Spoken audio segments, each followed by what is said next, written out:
ক্ষমতা গ্রহণের পরপরই ভারতের প্রধানমন্ত্রী মোদির সাথে একটু কথা হয়েছিল ডক্টর ইউনূসের, ওই শেষ।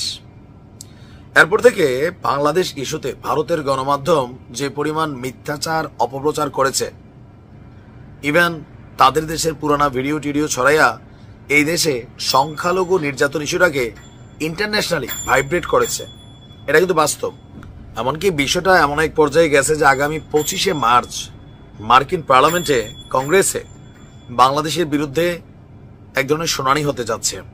এই যখন অবস্থা, ভারত কিন্তু এখনো খেলছে। তবে আমরা দেখছি ভারতের গণমাধ্যম রাজনৈতিক নেতাদের বক্তব্য দিয়ে বলছে যে বাংলাদেশের সাথে সুসম্পর্ক চায়। অপরদিকে ভারতের যিনি সেনাপ্রধান আছেন, এর আগে একটা বক্তব্য দিয়ে সব কিন্তু আউলাই দিছিলেন, আজকে আরেক বক্তব্য দিয়েছেন। এই বক্তব্যকে কেউ কেউ দেখছে ইউনূস সরকারকে পতনের জন্যই একটা পরিবেশ তৈরি করছে ভারত। আর এই কাজটা কে করবে? কোথাও না কোথাও এদেশের রাজনৈতিক দলগুলাই করবে। কেন? এবার আসেন। ভারতের সেনাপ্রধান জেনারেল উপেন্দ্র দ্বিবেদী গতকালকে একটা বক্তব্য দিয়েছেন, আবার বাংলাদেশ নিয়ে তোলপাড় শুরু হয়েছে।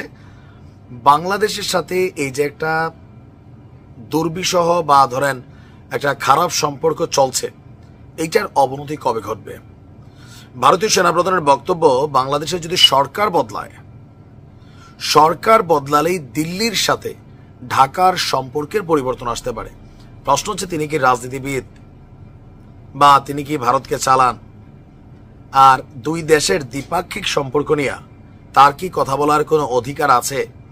হয়তো তিনি বাংলাদেশ আর্মির সাথে ভারতের আর্মির সম্পর্ক, দ্বিপাক্ষিক কৌশল এগুলো নিয়ে কথা বলতে পারেন, কিন্তু বাংলাদেশের সরকার কি পরিবর্তন হবে নাকি না হবে, হইলে কি হবে না হইলে কি হবে, তো মোদি আর তার যে আমলারা আছে, মন্ত্রীরা আছে, রাজনৈতিক নেতারা আছে, তারা তাহলে কি করে? তারা কি ভারতীয় সেনাপ্রধানকে দিয়ে বলায়? আমাদের আলোচনাটা এই জায়গায় না, ঠিক এখন যে অংশ থেকে শুরু করছি ওই জায়গায়। সেই সঙ্গে তিনি বলছেন যে বাংলাদেশ এবং ভারতের সামরিক বাহিনীর মধ্যে সামরিক সম্পর্ক খুবই শক্তিশালী, ভালো। এটা নিয়ে পিনাকি ভট্টাচার্য এবং সাংবাদিক ইলিয়াস আরো কয়েকজন তারা আবার একটি ইস্যু বানায় যে এটা কেন হবে। এই ধরনের বক্তব্য ওনারা মাঝে মাঝে একটু আলোচনায় নিয়ে আসে, মানে আমাদের সেনাপ্রধানকে। এবার তিনি বলছেন দুই দেশের সামরিক বাহিনী নিয়মিতভাবে নোট বিনিময় করে থাকে।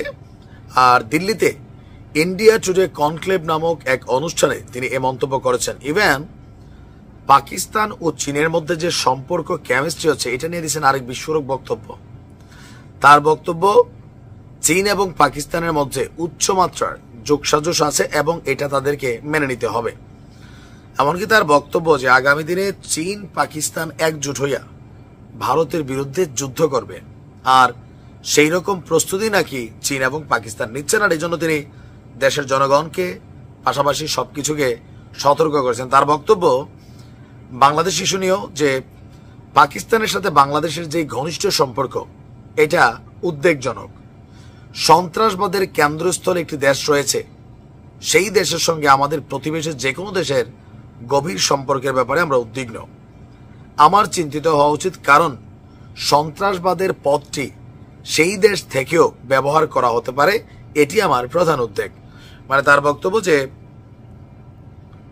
আপনার বাংলাদেশকে ব্যবহার করে পাকিস্তান ভারতে যে কোনো ধরনের সন্ত্রাসী কর্মকাণ্ড ঘটাইলেও ঘটাইতে পারে।